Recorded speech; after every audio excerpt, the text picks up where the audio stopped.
महाकुंभ में कितनी बार भगदड़ मची, कितने लोगों की जान गई, कितने लोग अस्पताल में हैं, कितने लोगों को सरकार मुआवजा दे रही है, कितने लोग हैं जो अपनों से बिछड़ गए। देश ये सब जानना चाहता है, सरकार से सवाल कर रहा है, लेकिन जवाब में सरकार की तरफ से चुप्पी साध ली गई है। 28 जनवरी की रात 2:30 बजे पहली भगदड़ मची तो खबरें दबाने की कोशिशें शुरू हो गई। दूसरी और तीसरी भगदड़ की खबर तो 3 दिन बाद लगी। 17 घंटे तक प्रशासन यही कहता रहा कि कोई भगदड़ नहीं मची है, किसी की जान नहीं गई है, और जो लोग ऐसा बोल रहे हैं वो अफवाह फैला रहे हैं। हाँ, वो बात अलग है कि एक तरफ प्रशासन भगदड़ की घटना को अफवाह बता रहा था तो देश के प्रधानमंत्री दिल्ली की चुनावी रैली में भगदड़ में कुछ पुण्य आत्माओं को श्रद्धांजलि दे रहे थे। प्रदेश सरकार तो कुछ भी नहीं बता रही है। ऐसे में संसद के बजट सत्र में यह मुद्दा विपक्ष की तरफ से उठा दिया गया है। बजट सत्र में महाकुंभ की अव्यवस्थाओं का मुद्दा छाया हुआ है।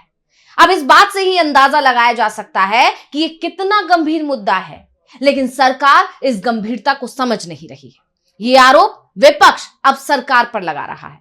विपक्ष सिर्फ एक ही सवाल बार बार पूछ रहा है कि सरकार आंकड़े क्यों छुपा रही है। समाजवादी पार्टी के प्रमुख अखिलेश यादव ने एक बार फिर संसद में सरकार से सवाल पूछ लिया। क्या कुछ बोले अखिलेश, पहले सुन लेते हैं। और जब मैंने अभिभाषण पढ़ा अध्यक्ष महोदय, बहुत सारे आंकड़े सरकार ने दिए हैं। आंकड़े देने से पहले महाकुंभ में मरने वालों के आंकड़े भी दे दें।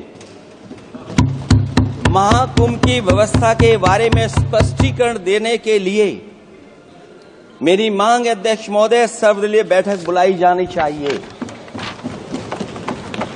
महाकुंभ आपदा प्रबंधन व खोया पाया केंद्र की जिम्मेदारी सेना को दी जाए।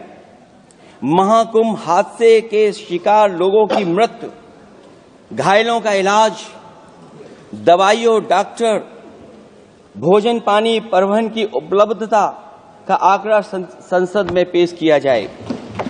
महाकुंभ हादसे के लिए जिम्मेदार लोगों पर, महाकुंभ हादसे के लिए जिम्मेदार लोगों पर घोर दंडात्मक कार्रवाई हो। जिन्होंने सच छिपाया है उनको दंडित किया जाए। ये सिर्फ अखिलेश यादव का ही नहीं बल्कि राज्यसभा में विपक्ष के नेता मल्लिकार्जुन खड़गे का भी कहना है कि योगी सरकार सही आंकड़े छुपा रही है। खड़गे ने राज्यसभा में कहा कि हजारों लोगों को मेरी श्रद्धांजलि। अब उनके बयान को दबाने के लिए पहले तो बीजेपी सांसदों ने संसद में हंगामा कर दिया, और लेकिन खास बात यह रही कि एक बार फिर उपराष्ट्रपति जगदीप धनखड़ सरकार का बचाव करते हुए नजर आए। उन्होंने खड़गे को बयान वापस लेने के लिए कहा। क्या कुछ बोले थे खड़गे, पहले सुन लेते हैं। मैं महाकुंभ में दिवंगत लोगों को श्रद्धांजलि देता हूं, जिन्होंने आज हजारों की संख्या में वहां पर अपनी जान दी है।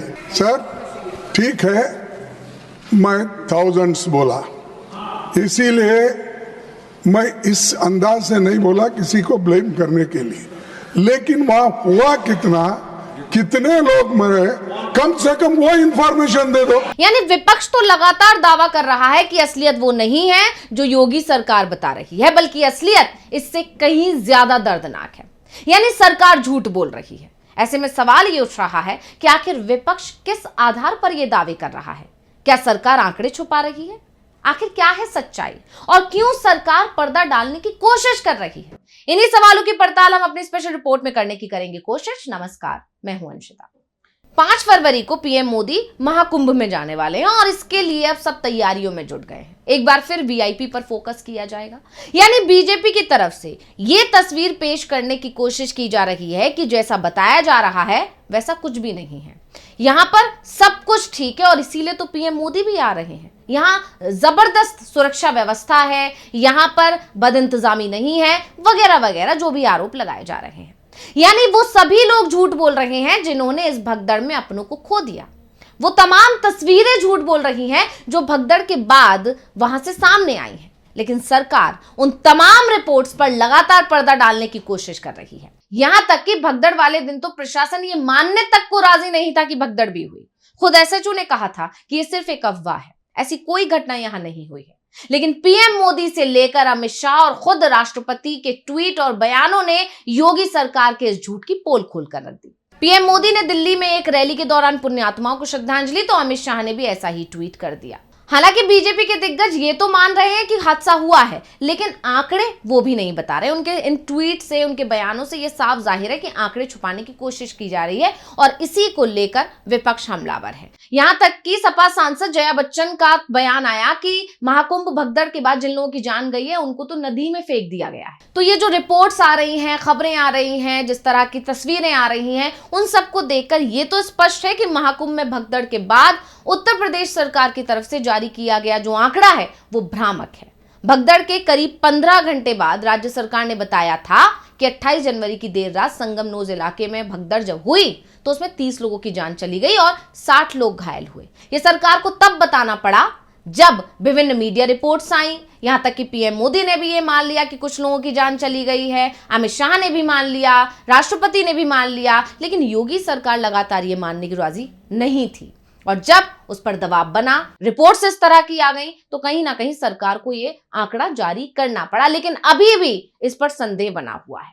यहां तक कि विभिन्न रिपोर्ट्स जो आई है मीडिया की, उससे अब ये भी साफ हो चुका है कि भगदड़ एक जगह नहीं बल्कि कई जगहों पर हुई थी। संगम नोज के अलावा एक भगदड़ उसी रात झूसी में हुई थी, जिसके बारे में मेले के डीआईजी वैभव कृष्णा ने कहा कि पुलिस के पास ऐसी कोई जानकारी नहीं, यानी उस घटना को भी छुपाने की कोशिश की गई। जाहिर है जब पुलिस के पास जानकारी ही नहीं थी तो झूसी इलाके में भी भगदड़ हुई है, तो वहां कोई मौत का आंकड़ा भी सरकार ने नहीं दिया, यानी उस घटना को पूरी तरह से दबा दिया गया।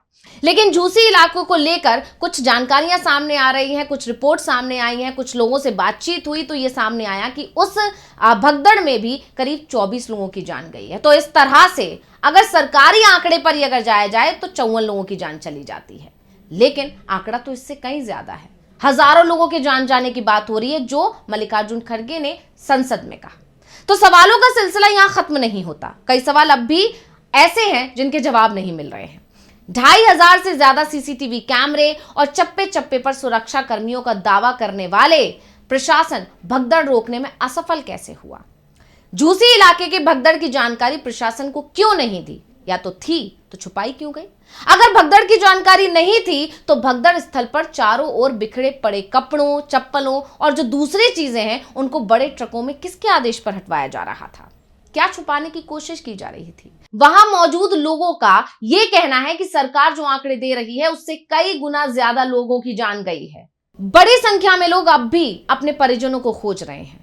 यहाँ जो खोया पाया विभाग है उसमें लंबी लंबी लाइनें लगी हुई हैं, लेकिन उन्हें लोगों की जानकारी नहीं मिल पा रही है। कुंभ क्षेत्र में जो पत्रकार मौजूद थे, घटना के 2 दिन बाद भी वो ये लिख रहे हैं कि घटना के बाद से अपने परिजनों को खोजने वालों का तांता लगा हुआ है।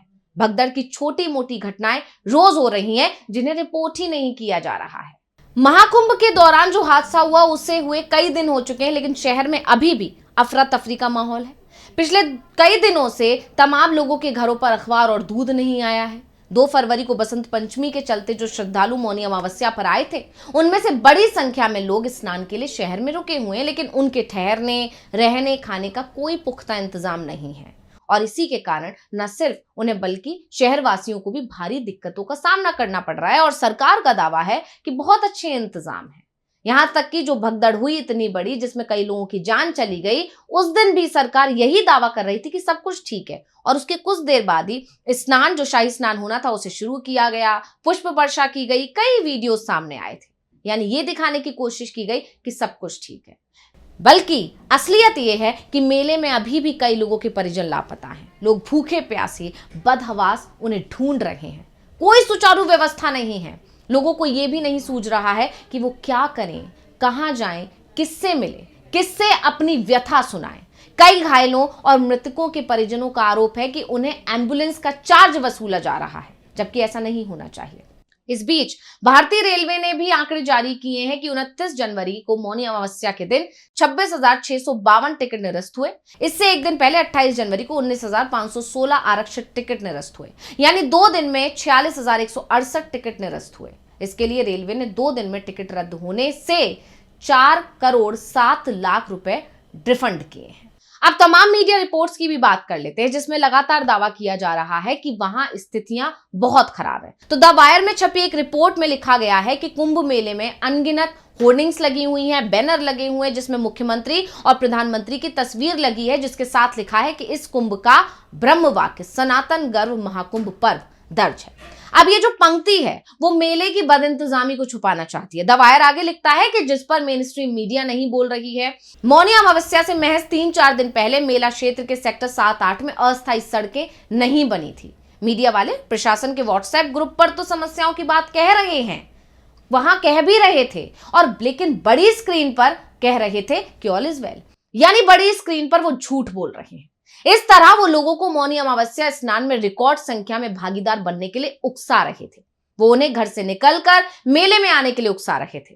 जब 27 जनवरी को केंद्रीय गृह मंत्री अमित शाह और मुख्यमंत्री योगी आदित्यनाथ मेला क्षेत्र में गंगा स्नान के लिए आए थे, उस दिन सारे पीपा यानी पंटून पुल बंद कर दिए गए थे और महज 2 पुल खुले थे और लोग पैदल चलते चलते परेशान हो गए थे। इसी तरह भास्कर की इन्वेस्टिगेशन एक रिपोर्ट है जिसमें उसने लिखा है कि 49, 61 या फिर 100 भगदड़ में मौतों का आंकड़ा क्या है।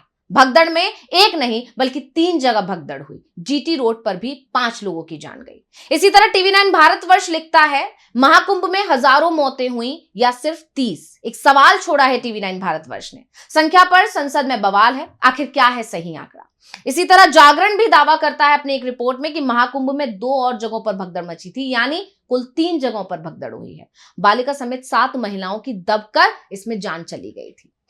इसके अलावा यूपी तक में भी इसी तरह की रिपोर्ट छपी थी, यानी तमाम मीडिया रिपोर्ट्स ये दावे कर रहे हैं कि एक ही नहीं कई घटनाएं हो रही हैं, और इनके अलावा भी कई ऐसी घटनाएं हैं जिनकी तो जानकारी ही निकल कर नहीं आ रही है। और इस सब के अलावा सरकार सिर्फ और सिर्फ इन सारी रिपोर्ट्स पर पर्दा डालने की कोशिश कर रही है और ये दिखाने की कोशिश कर रही है कि वहां सब कुछ ठीक है, जबकि असलियत इससे बिल्कुल परे है। और यही बात विपक्ष जोर शोर से उठा रहा है और उसकी बात को भी दबाने की कोशिश की जा रही है। तो रिपोर्ट आपको कैसी लगी हमें कमेंट करके अपनी राय जरूर दीजिएगा। इसी के साथ मुझे दीजिए इजाजत। देखते रहिए टीवी लाइव। नमस्कार।